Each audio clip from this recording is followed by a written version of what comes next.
Livro do profeta Isaías, capítulo 6, a partir do primeiro versículo, nós vamos ler até o versículo número 8.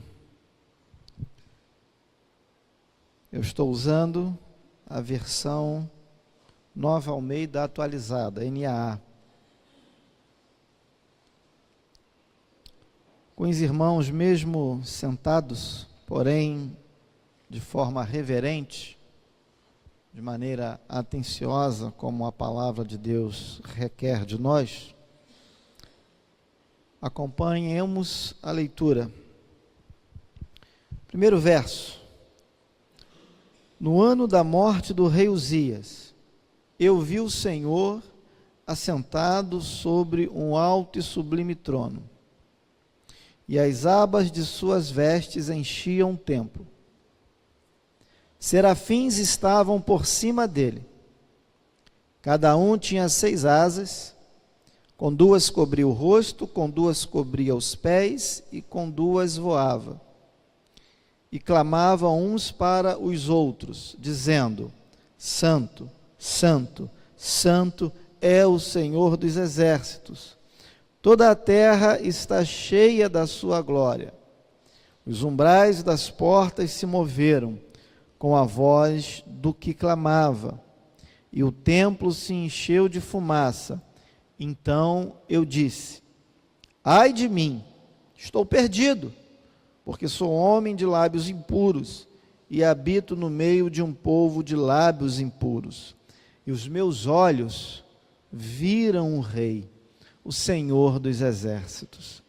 Então, um dos serafins voou para mim, trazendo na mão uma brasa viva, que havia tirado do altar com uma pinça. Com a brasa, tocou a minha boca e disse: eis que esta brasa tocou os seus lábios. A sua iniquidade foi tirada, e o seu pecado perdoado. Depois disto, ouvi a voz do Senhor que dizia: a quem enviarei? E quem há de ir por nós? Eu respondi: eis-me aqui, envia-me a mim. Irmãos,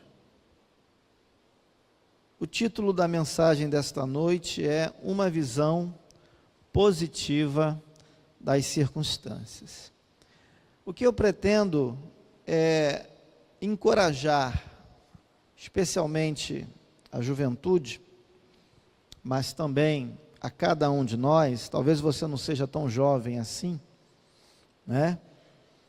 Mas o meu intuito é encorajar você também a renovar as suas esperanças em Deus e a se lançar nas mãos do Senhor, para que Ele possa usar a sua vida, usar você no cumprimento dos seus eternos propósitos aqui na terra, aqui nesta vida.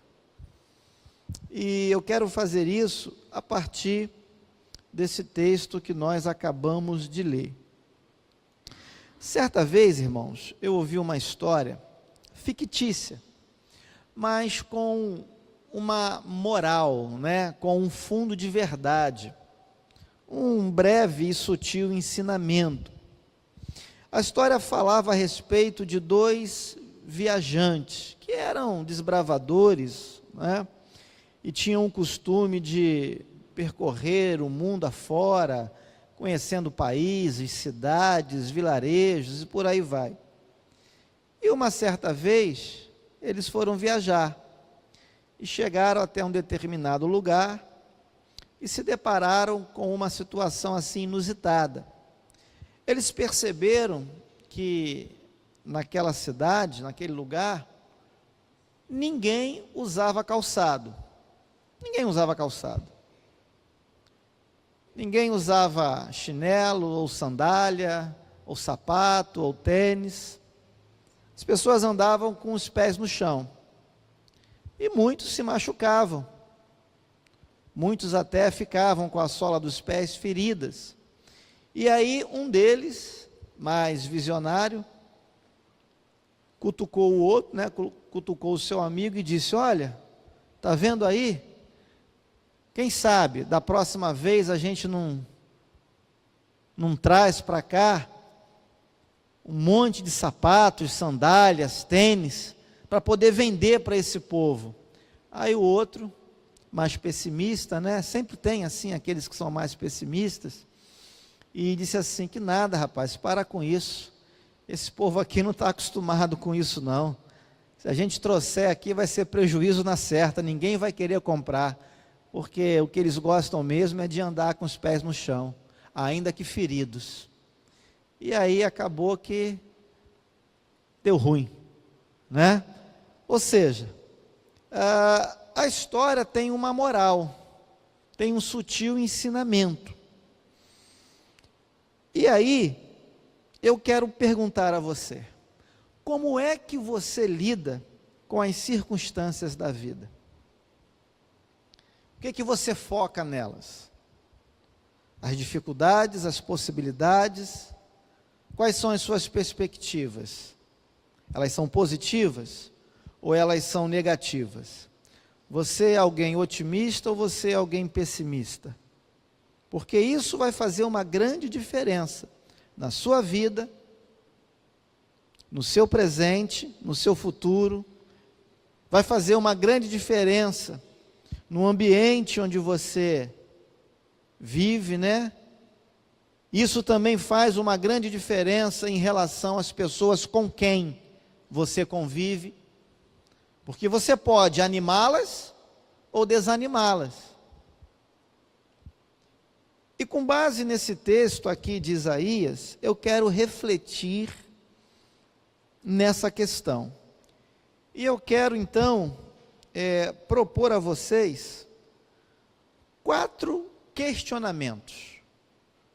4 perguntas que nós podemos fazer ao texto que nós acabamos de ler, para que a gente consiga entender, compreender a mensagem desta noite. A primeira pergunta que podemos fazer ao texto é a seguinte: o que foi que Isaías viu? O que foi que Isaías viu? E eu quero levar você novamente aos 3 primeiros versículos do capítulo 6. Diz o seguinte, vou repetir: no ano da morte do rei Uzias, é Isaías que está falando, eu vi o Senhor assentado sobre um alto e sublime trono, e as abas de suas vestes enchiam o templo. Serafins estavam por cima dele, cada um tinha 6 asas, com 2 cobria o rosto, com 2 cobria os pés, e com 2 voava, e clamavam uns para os outros, dizendo: Santo, Santo, Santo é o Senhor dos exércitos, toda a terra está cheia da sua glória. Bem, basicamente, Isaías notou aqui 2 coisas. Subjetivamente falando, isto é, pensando no aspecto figurado da questão, nós podemos dizer que Isaías percebeu naquela situação indícios de incertezas, indícios de dificuldades e talvez até mesmo de instauração do caos, a princípio. E por que eu falo isso? Porque no primeiro versículo tem uma expressão muito interessante: no ano da morte do rei Uzias. Para você entender o que eu estou querendo dizer, é importante você pensar, saber em quem foi Uzias. Uzias foi um dos reis de Judá, na época em que o reino estava dividido, o reino do sul, o reino do norte. O reino do sul, cuja capital era Judá, teve num determinado momento esse rei chamado Uzias. E apesar do pecado que ele cometeu na parte final do seu reinado, né? Lembrando que Uzias, ele foi acometido de lepra, porque ele desobedeceu a Deus numa determinada circunstância, ele entrou em conflito com os sacerdotes, ele achou de querer queimar incenso, ou seja, de desempenhar uma função exclusiva dos sacerdotes naquela época, mas em que pese esse lado dele, que afinal de contas, todos nós somos pecadores, em determinados pontos, todos nós erramos, diz a história bíblica, e a história da igreja, né, como um todo, a história do povo de Israel, da antiguidade, que Uzias foi um rei bom, foi um bom administrador. A Bíblia diz que Uzias fez coisas notáveis durante o período que governou o Reino do Sul. Por exemplo, se você abre a sua Bíblia, no segundo livro de Crônicas, capítulo 26, versículos 4 e 5, você vai ler o seguinte: ele, falando de Uzias, fez o que era reto aos olhos do Senhor, segundo tudo o que Amazias, seu pai, havia feito. Propôs-se buscar a Deus nos dias de Zacarias, que era sábio nas visões de Deus. Enquanto Uzias buscou o Senhor, Deus o fez prosperar. E se você continuar a ler o texto, do versículo 6 até o versículo 15, você vai confirmar aí na sua Bíblia, que Uzias era uma pessoa visionária, era uma pessoa empreendedora.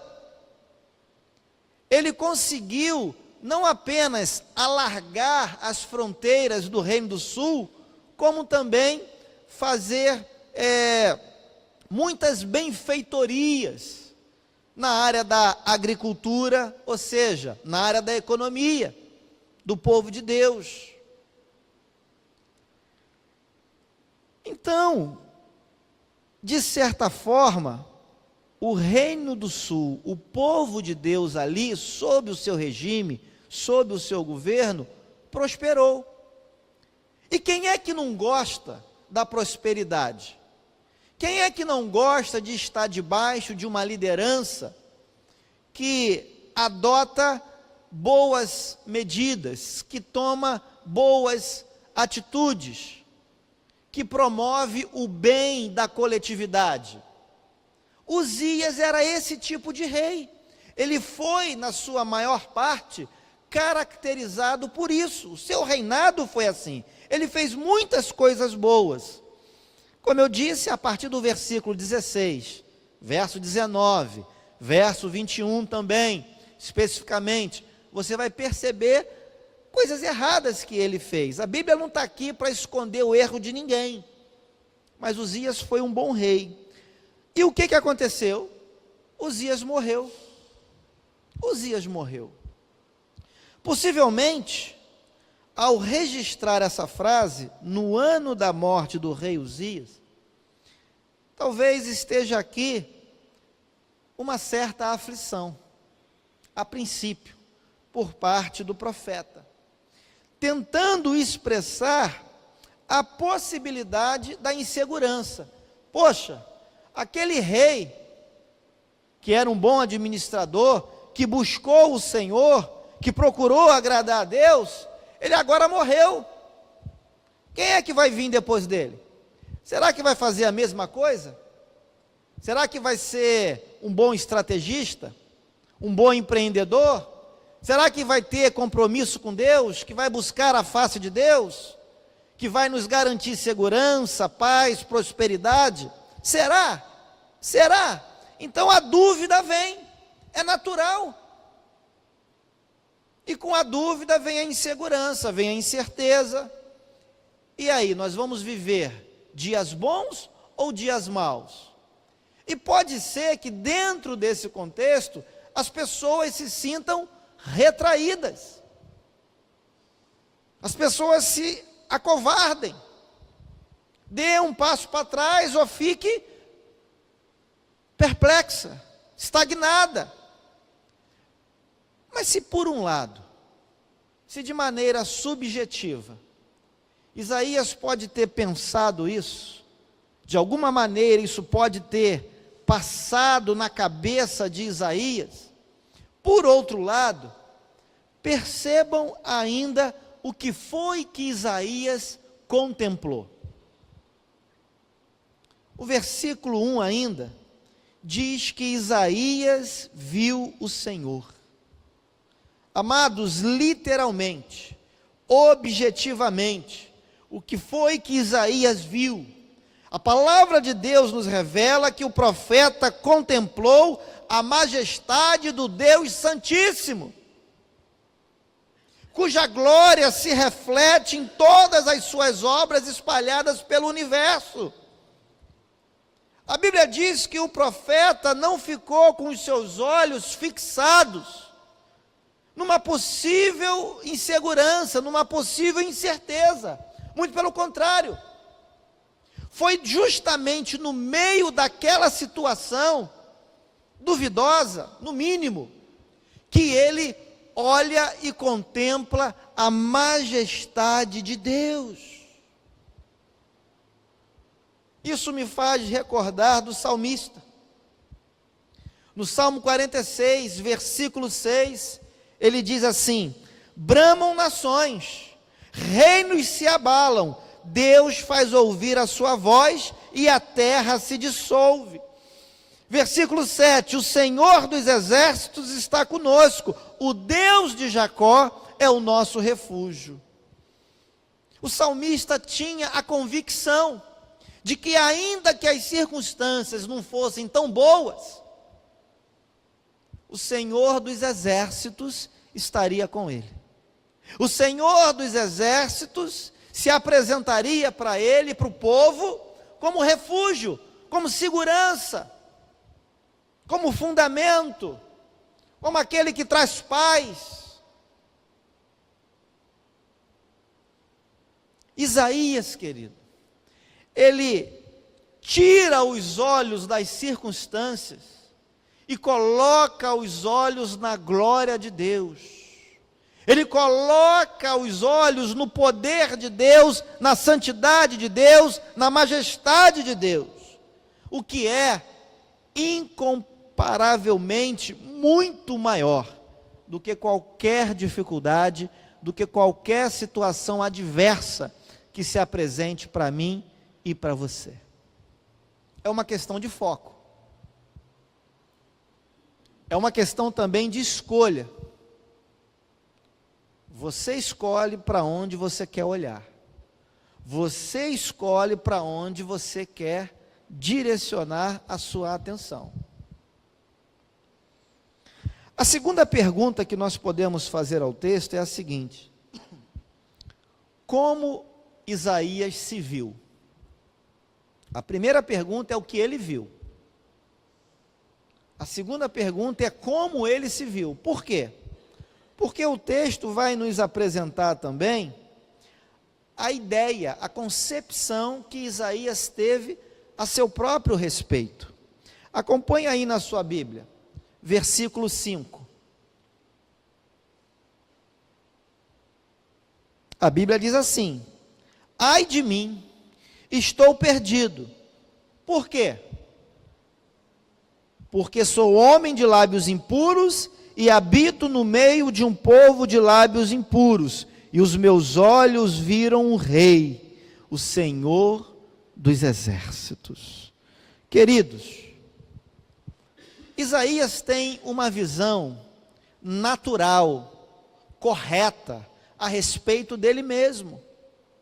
Isaías não está exagerando, Isaías não está mentindo, muito pelo contrário, ele está sendo sincero, ele está sendo verdadeiro, e de certa forma até mesmo humilde, porque ele está admitindo a sua limitação, ele está admitindo a sua incapacidade e a sua indignidade de corresponder satisfatoriamente aos atributos desse Deus que é grandioso e cujos feitos sobrepujam todos e tudo.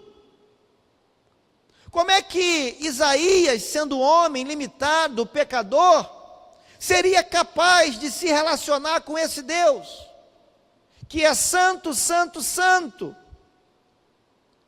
O Deus que é adorado pelos anjos, o Deus que é reverenciado no céu, de eternidade a eternidade, um Deus que reflete em tudo que faz o seu poder, a sua glória, a sua majestade. Como é que Isaías poderia se relacionar com esse Deus, com esse ser? Isaías então ele fica primeiramente apavorado. A primeira sensação que sobe ao coração de Isaías é de incapacidade, é de indignidade. Eu não sou digno, eu não sou capaz de olhar para esse Deus, de falar com esse Deus, eu não sou capaz de me relacionar com esse Deus, porque eu sou pecador, eu sou um homem de lábios impuros, eu habito no meio de pessoas também de lábios impuros como eu. Todos nós somos pecadores. Ou seja, o que Isaías está querendo dizer é que nem ele, nem ninguém é digno de se relacionar com esse Deus. E ele está certo. É uma concepção realista da vida. Nós precisamos dizer que Isaías está certo e precisamos fazer coro com ele, porque você também é assim e eu também. Nós não somos capazes, nós não somos dignos, nós não somos merecedores de receber a graça de Deus, o favor de Deus. Nós não somos dignos de sermos usados por Deus para nada. O que recebemos é graça, é favor imerecido. E isso me lembra do apóstolo Paulo. O apóstolo Paulo, em 2 aos Coríntios, capítulo 4, versículo 7, ele disse o seguinte: temos, porém, este tesouro em vasos de barro, para que se veja que a excelência do poder provém de Deus, não de nós. Nesse momento, Paulo está refletindo a respeito da grandiosidade de Deus e do seu evangelho, os efeitos disso na vida dele, no ministério dele. E Paulo, ele se enxerga pequeno diante desse Deus grandioso, desse Deus glorioso, que, como cantamos aqui, coloca os astros do céu em fileira, que chama as estrelas pelo nome. Quem de nós é suficiente? Quem de nós é capaz para fazer alguma coisa para esse Deus? Para oferecer alguma coisa para esse Deus? Quem de nós é suficiente? O apóstolo Paulo não se viu como tal. Isaías também não se viu suficiente. A ideia que o apóstolo Paulo tem de si mesmo é esta aqui. Ele usa a figura de um vaso de barro. O vaso de barro é ele, Paulo. O vaso de barro é você, sou eu. Nós somos assim. Nós somos frágeis. Nós somos fracos. Nós somos sensíveis. Qualquer coisa nos abala, qualquer coisa pode nos derrubar.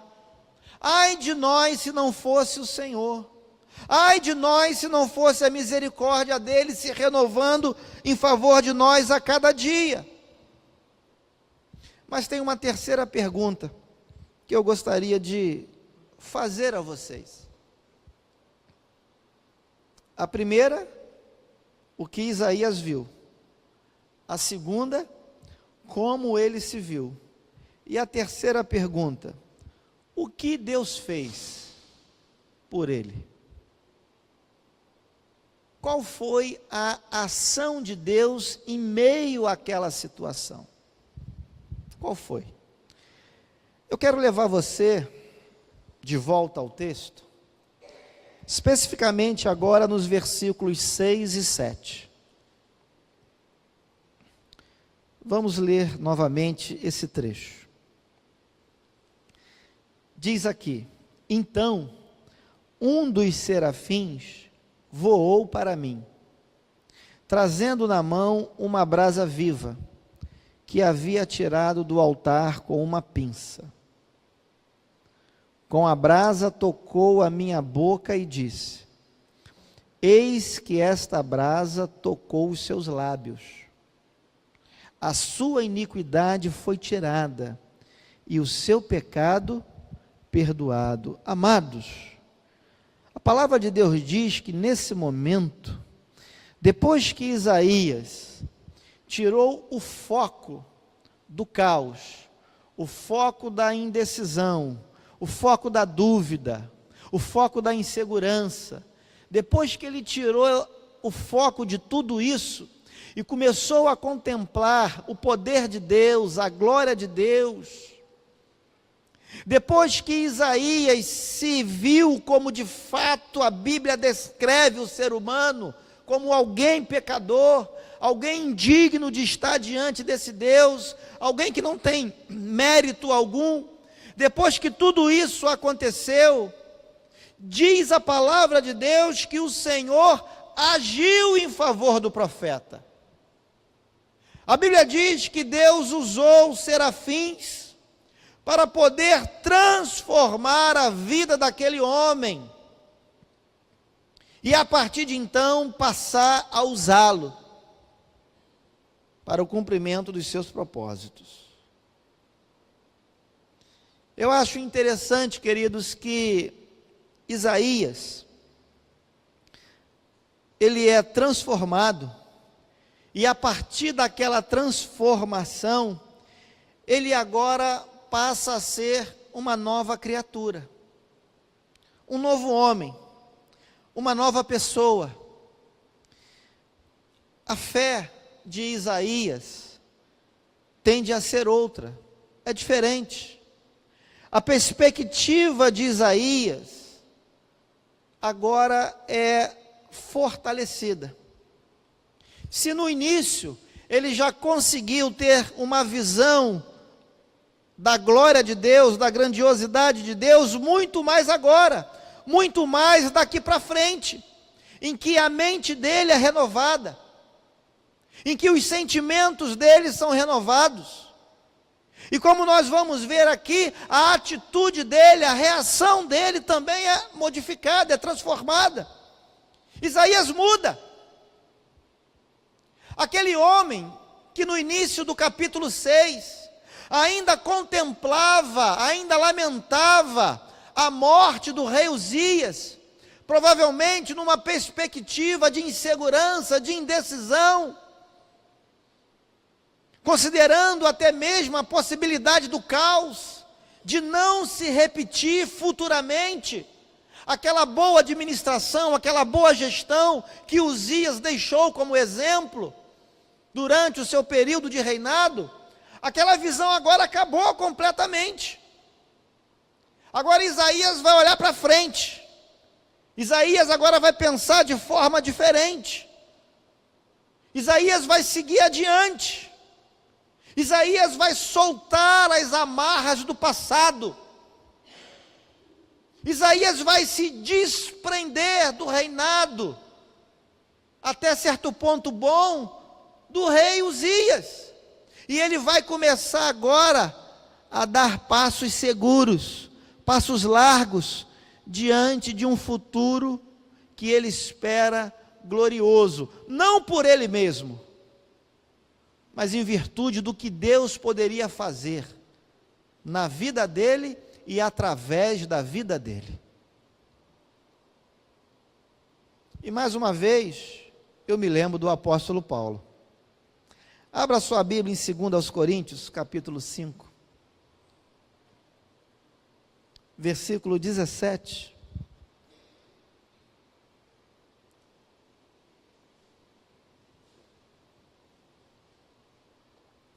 O apóstolo Paulo disse assim: e assim, se alguém está em Cristo, é nova criatura. As coisas antigas já passaram, eis que se fizeram novas. Então, aquela pessoa inicialmente com medo, com insegurança, amedrontada e até acovardada por causa das circunstâncias, aquele homem agora é outro. O apóstolo Paulo aqui, ele está dizendo: olha, nós fomos transformados por Cristo. Se alguém está em Cristo, é nova criatura, são novos horizontes, são novas perspectivas, são novos desafios, novos sonhos. Nós precisamos seguir em frente. Vamos deixar as coisas velhas lá atrás, aquelas ideias, aqueles sentimentos, aquilo tudo que nos prendia, que nos amarrava, que nos atrapalhava a seguir em frente com passos firmes. Vamos deixar para trás, acabou. Aquela vida que não correspondia às expectativas de Deus, acabou. Nova criatura, novos planos, uma nova pegada. Isaías mudou. A vida de Isaías é outra agora. E aí vem a quarta e última pergunta que nós podemos fazer ao texto. Como é que Isaías reagiu diante de tudo isso? O que Isaías viu foi a primeira pergunta. Como ele se viu foi a segunda. O que Deus fez e como Isaías reagiu a tudo isso? Eu quero levar você ao versículo 8. Volte comigo lá. Depois disto, ouvi a voz do Senhor que dizia: a quem enviarei? E quem há de ir por nós? Eu respondi: eis-me aqui, envia-me a mim. Queridos, a mudança que ocorreu na vida do profeta Isaías permitiu a ele não apenas contemplar a glória de Deus, não apenas ficar meditando, refletindo na grandiosidade, na santidade do Senhor, mas aquela mudança fez algo muito mais profundo. Aquela mudança fez com que Isaías passasse agora a interagir com aquele Deus que até então era inacessível, inatingível, aquele Deus que inicialmente era grandioso demais para poder se importar com ele, um homem pecador, um homem de lábios impuros, um homem que estava preso no passado, que estava aflito porque o rei havia morrido, um homem que estava temeroso, inseguro, quanto ao seu futuro, quanto ao seu presente, um homem que estava indeciso, e que num determinado momento contemplou a glória de Deus, mas que agora, depois dessa mudança, ele agora passa a interagir com esse Deus.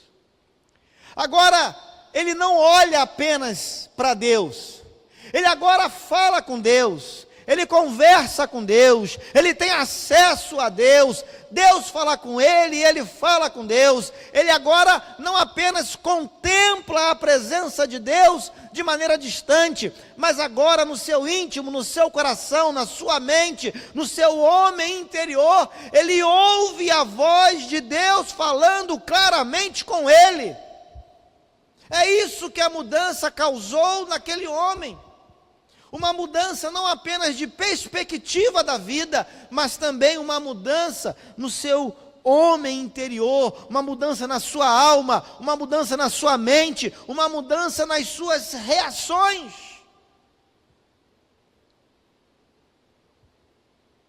E foi isso que Isaías fez. Ele reagiu positivamente às expectativas de Deus. No versículo 8, você leu comigo. Ele ouve a voz de Deus. Ele ouve Deus falar com ele. E Deus faz uma pergunta. Uma pergunta que na verdade é um desafio. Deus chama Isaías à responsabilidade. Deus espera agora que Isaías adote uma nova postura frente às circunstâncias. E Deus diz para ele: Isaías, quem há de ir por nós? Quem é que eu posso enviar, Isaías? Isaías, eu posso contar com você, Isaías? Eu posso botar teu nome aqui na escala? Eu posso botar teu nome aqui na relação de obreiro? Isaías, nós estamos precisando de pessoas, Isaías. Eu estou relacionando alguns aqui na minha lista.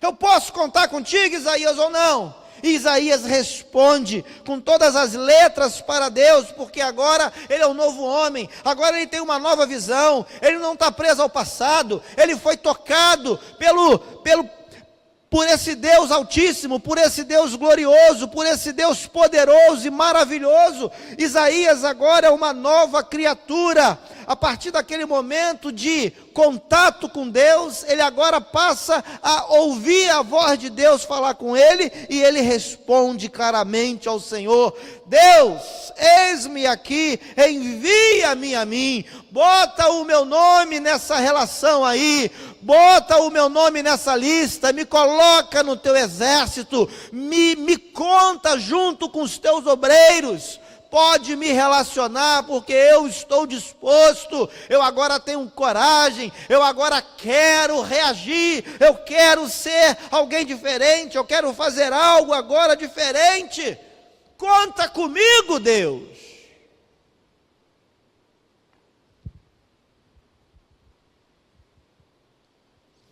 O que isso tudo tem a ver com você e comigo nessa noite? Em primeiro lugar, eu quero exortar a você a ser um agente de transformação. Eu e você precisamos fazer a diferença onde nós estamos. Chega de ficar acomodado, chega de ficar preso ao passado, chega de ficar vivendo do ontem. Quem vive do ontem é museu. Onde é que nós fomos, Flávia, aquele dia? Que o carro deu problema? Vila Anunciata, né? Os irmãos conhecem aí mais do que eu, né? Lá para Buenos Aires, lá, aqueles pedaços lá. Vamos lá, dar uma volta lá. Chegamos lá, tinha um museu. Aí entramos no museu. Aí eu vi Máquina Olivetti. Quem conhece Máquina Olivetti aí? Quem fez curso de datilografia? Eu fiz. Na manual e na elétrica, máquina IBM. Os mais novos conhecem? Acho que não, né? Conhece. Não conhece. Nós vimos um monte de coisa do passado, coisas que nós usamos, pessoas da minha idade usaram, mas que os mais novos talvez nem ainda viram. Um monte de coisa, um monte de velharia, mas interessante? Sim, interessante. Porque, na verdade, eu, pelo menos, né, Flávia, nós estávamos lá, nós tivemos contato com aquilo. Então é algo interessante, é algo que nos traz boas recordações. É algo que de certa maneira nos toca. Mas passou, foi útil naquele tempo, foi interessante naquele tempo. Nós agora estamos vivendo novas perspectivas, não podemos ficar mais presos ao passado, nós temos que viver o presente de olho no amanhã, de olho no futuro, queridos. Então nós precisamos, amados, onde quer que nós estejamos, nós precisamos ser agentes de transformação.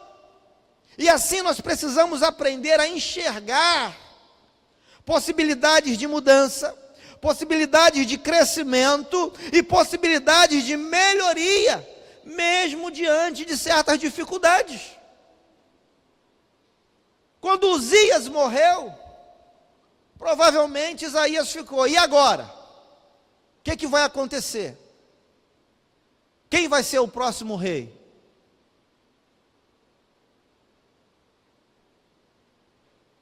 Eu sei que certas coisas causam certas inseguranças também. Eu sei que certas circunstâncias são desanimadoras, trazem receio. Mas como é que nós queremos viver?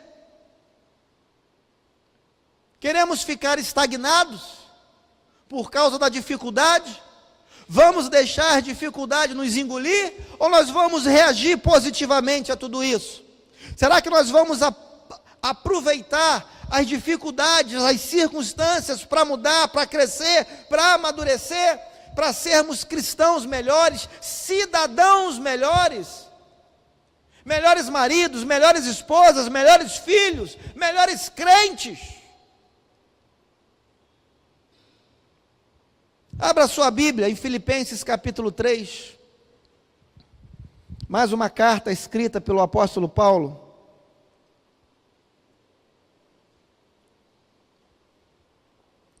Filipenses 3, 2 versículos, 13 e 14. Verso 13 diz assim: uma coisa faço, estou pegando parte do versículo 13, uma coisa faço, esquecendo-me das coisas que ficam para trás, e avançando para as que estão diante de mim. Verso 14, prossigo para o alvo, para o prêmio da soberana vocação de Deus em Cristo Jesus. O apóstolo Paulo, nesse momento da carta, ele está falando de si mesmo, mais especificamente ele está falando da sua vocação. E qual é a avaliação que ele faz de si mesmo e do seu ministério? Com certeza Paulo poderia elencar aqui uma série de itens positivos e negativos que lhes aconteceu no passado. Se Paulo fosse dar um histórico, né? Se Paulo fosse puxar o seu currículo, começasse a elencar cada situação que ele viveu por causa da obra de Deus, por causa do ministério apostólico dele, e missionário, e pastoral também, que ele era tudo isso. Se Paulo fosse falar a respeito, com certeza, Paulo ia se lembrar de coisas boas, Paulo ia se lembrar de algumas dificuldades, de momentos até em que ele pensou que ia morrer, mas que no final que Deus o livrou, e por isso ele estava naquele momento redigindo aquela carta, falando a esse respeito. Certamente Paulo tinha muitas histórias para contar a respeito do seu ministério, mas o que Paulo está ensinando aqui? A viver o presente e olhar para o futuro, a se desprender das coisas passadas. O que passou, passou, nós agora precisamos caminhar. Para quê? Por quê? O texto diz: para progredir, para amadurecer, para crescer.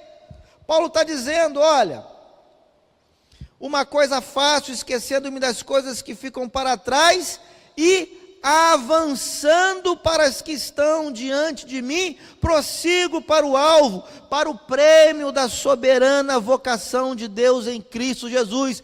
Paulo via cada circunstância da sua vida, cada momento do seu ministério, como uma possibilidade de avanço, de crescimento, de amadurecimento, de aperfeiçoamento. Era assim que Paulo se via no ministério.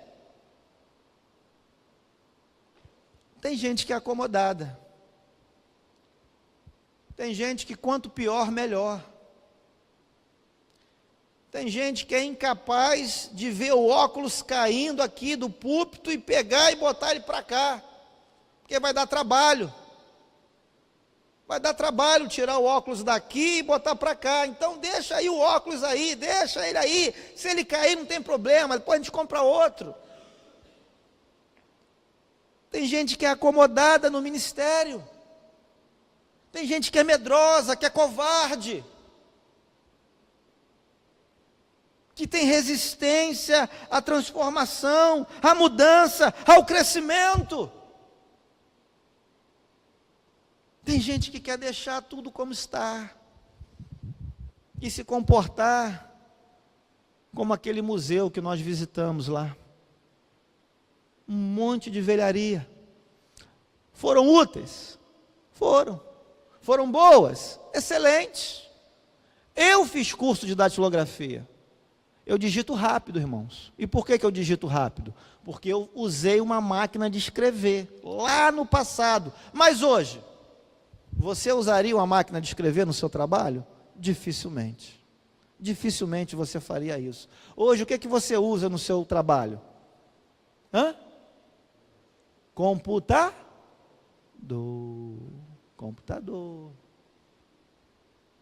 Você usa computador. Usa ou não usa? Na sua casa? Você tem um notebook, não tem? Vocês perceberam quantas pessoas vieram ofertar aqui, fisicamente, aqui em dinheiro, em espécie? A maioria das pessoas hoje oferta como? Dizima como? Fala a verdade. Como? Pix. Até anos atrás, você falar disso na igreja era heresia. Não vou falar que a igreja está com conta, se quiser dizimar, vai pensar que estamos falando em dinheiro, que estamos pedindo dinheiro, não se fala em dinheiro. Mas hoje as pessoas não andam com dinheiro na carteira. A você caçar R$5 no bolso, às vezes é difícil, você não tem. Agora, faz o Pix para ver se você não bota lá R$5 lá. É mudança, transformação, perspectiva, possibilidade.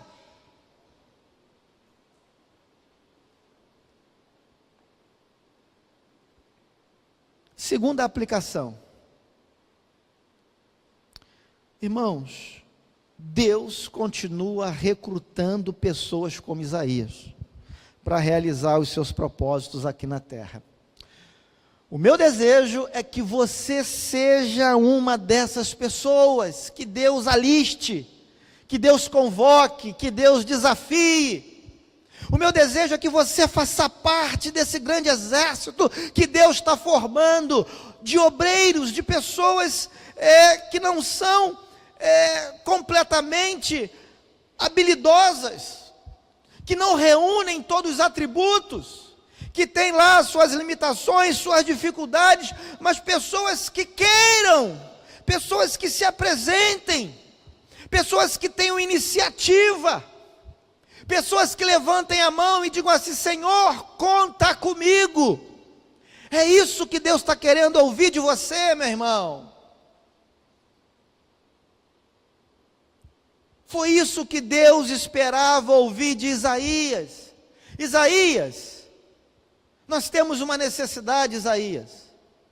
Eu preciso de obreiros, eu preciso de pessoas, para que eu possa usá-las aqui na terra. Eu tenho um grande propósito a fazer, eu tenho uma grande obra a fazer, eu estou precisando fazer isso, não através de anjos, mas através de homens, através de mulheres, através de pessoas que se apresentem para o serviço. de pessoas que têm uma perspectiva diferente das circunstâncias da vida, pessoas que queiram crescer, pessoas que queiram amadurecer, pessoas que tenham coragem, que tenham intrepidez. E aí, Isaías, você está disposto? E aí eu me lembro do que o Senhor Jesus Cristo disse, em Mateus capítulo 9, verso 37. O Senhor disse assim: a seara é grande, mas os trabalhadores são poucos.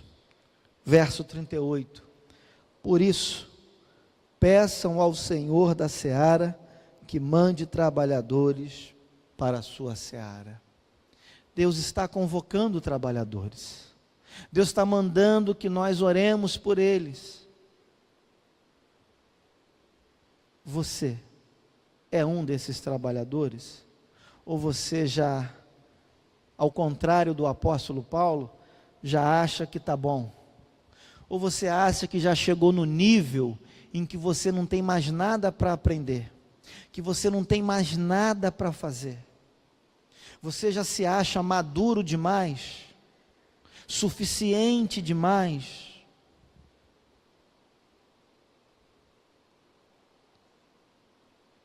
Será mesmo que você não tem mais nada a oferecer? Deus convocou Isaías. Nessa noite Ele nos convoca também. Ele convoca a mim e Ele convoca você. Isaías se viu como alguém pecador, e nós somos mesmo. Isso não deve ser negado, de jeito nenhum. O próprio Isaías não conseguiria dar conta dessa obra. Foi preciso que Deus viesse em socorro dele, por meio dos serafins. O texto diz isso. E é assim que Deus faz, meus irmãos. Deus, Ele usa tudo. Deus usa todas as circunstâncias para poder trabalhar na nossa vida. E trabalhar através da nossa vida também. Deus primeiro trabalhou na vida de Isaías. E depois disso, Deus agora estava querendo trabalhar a partir da vida do profeta. E é assim que Ele faz.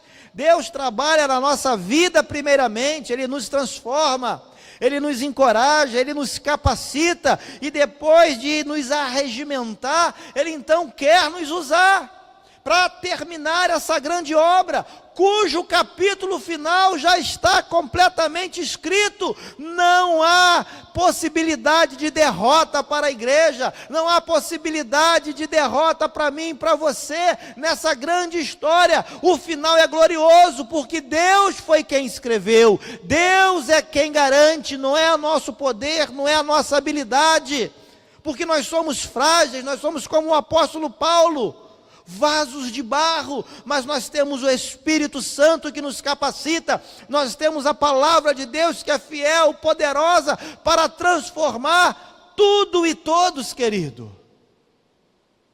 Mas nós precisamos crer, nós precisamos aceitá-la, nós precisamos nos render aos pés desse Deus. Você quer fazer isso? Deus pode contar com você? Deus ainda pode contar com você? Esse é um desafio que foi feito a Isaías, mas que é feito a mim e a você nessa noite também.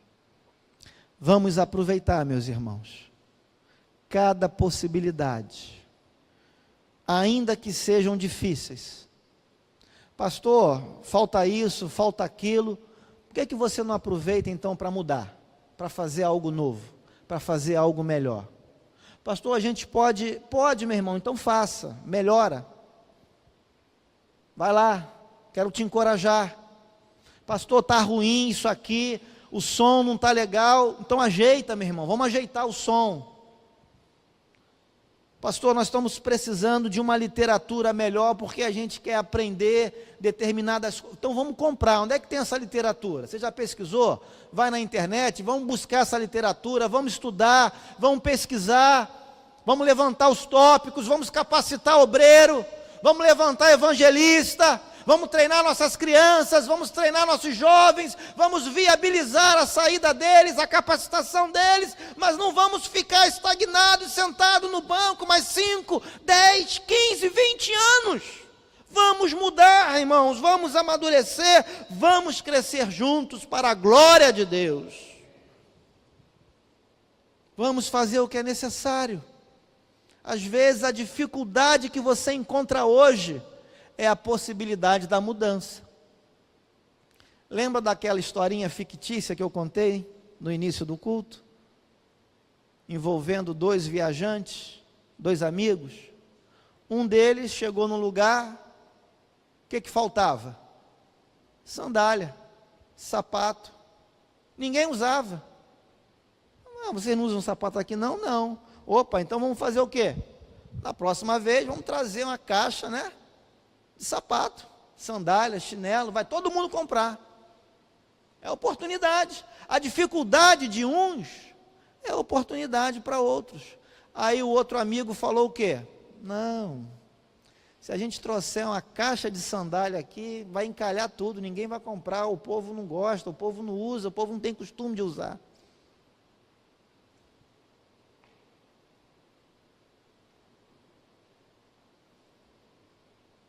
Depende de mim também, queridos. Depende de você também. Depende no sentido de você se apresentar. Não no sentido de você ser capaz, mas no sentido de você querer. Não basta só um lado querer. O outro lado também tem que levantar a mão, tem que ter a iniciativa e dizer: Senhor, eu ainda estou aqui. Senhor, pode continuar contando comigo. Não tira o meu nome não. Deixa o meu nome aí nesse exército. Eu ainda estou disposto a lutar. Vamos orar?